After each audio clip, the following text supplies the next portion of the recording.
Hi everyone, my name is Danielle Biaggi and I am a real estate broker in the Niagara, Grimsby, Hamilton, and Stoney Creek areas. This is part 2 of a 2-part video series I'm doing for first-time homebuyers, just kind of a couple steps in getting through to your sale. In the last video, if you want to go check that out, I talked about the first 2 things you need to do before getting started. And in this video, contract to close, we're going to go through the process from when you have an accepted offer. So congratulations, you're successful in your offer. So before the offer is firm, if there were any conditions, you want to fulfill those conditions, or maybe it's already firm and you are ready to go. A couple things need to happen between now and your closing date. The closing date is the date that you're going to actually be given the keys and move into the property. So you're going to deliver your deposit. Again, this will all be with instruction from your agent. And so you want to make sure that you and your agent will have already advised you to make sure you have enough for the deposit. The deposit is going to have to either be a transfer directly from your account into the brokerage's account where it's held in trust, or it's going to have to be a money order. Either way, you are going to have that cash on hand. Secondly, once we're getting closer to the closing date, you're going to fulfill the rest of the viewings that you have in your contract. Sometimes you have 1, 2, or 3 additional viewings depending on how long the closing is.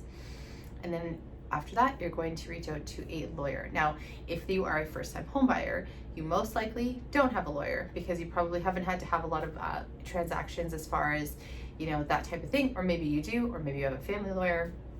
Either way, again, your agent will suggest a really good lawyer. So a lawyer is going to help you with the actual transaction, and that is going to be the large funds transfer done when you are basically switching title. They're also going to check title, which is also part of the contract, 2 weeks before closing date, and then you are going to do the large funds transfer, exchange the keys, and actually, own the property on the closing date. So your lawyer will sort of guide you through all of that. I'm not a lawyer, so they're gonna have to guide you with all of those details. And then before the actual closing date, you're gonna also wanna make sure that you line up movers. So depending if you're gonna get friends or families to help you, you're gonna want to line up movers, and you're also gonna want to make sure that you're prepared to set up the utilities in the home as well.